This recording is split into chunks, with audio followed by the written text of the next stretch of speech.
ሰላም እንደምን አላችሁ ዶክተር ሙሴ ይባላልው እነዚያውን የምትመለከቷቸው ወይፈኖች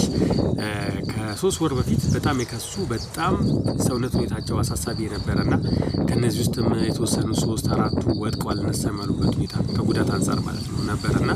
እነዚህን ከብቶች እንዳይያዋቸው የተገበርናቸው ነገሮች ምንድነው በቂ ህክምና እንዲያገኙ ማድረግ ከጸረ ተዋሲያን ከጸረ ትላትል ከጸረ ባክቴሪያ እንዲሰዱ ማድረግ በቂ ምግብ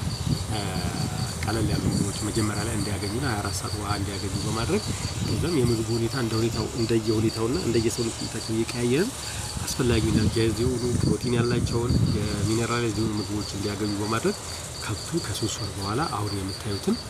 የሰውነት ሁኔታ ለማያዝ በቅቷል ማለት ነው እና አንድ ፋርም ላይ ትልቁ ነገር ምንድነው የህክምናቸው ሁኔታ በአግባቡ መከታተል ምግባቸውን በትክክል ማኔጅ ማድረግ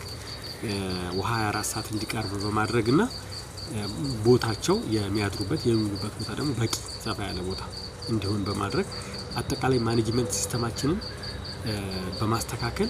አንድ ከብት በአጭር ጊዜ ውስጥ እንዲወፍር ማድረግ እንችላለን ማለት ነው። አሁን አንዳንድ ሰዎች እንዲወፍር ማድረግ እንችላለን ስንል በመድኃኒት በመናምን ይመስላችኋል እንደዛ ማለት አይደለም። እኛ መድኃኒት የምንሰጠው የጸረ ትላትል የጸረ ባክቴሪያ ሊሆን ይችላል ከዛ ውጪ ሌላ ነገር ምንም አይደረግላቸው ለከብቶቹና ሜቢ ደግሞ አልበላም ካሉ የምግብ መርፌ ሊሰጥ ይችላል ከዛ ውጪ ምንም የተጨማሪ ነገሮች አይሰጡም ዋናው ነገር ምንድነው ማኔጅመንታችን ነው የምግባችን ውሃችን የቦታ ሁኔታ ለከብቱ የምናደርገው እንክብካቤ ምን ጊዜም ከብቱን ማየት አለብን ችግር ካለ ስለዚህ እነዚህ ነገሮች በማድረግ ከብቶቻችን በአጭር ጊዜ ውስጥ ማደለብ እንችላለን ማለት ነው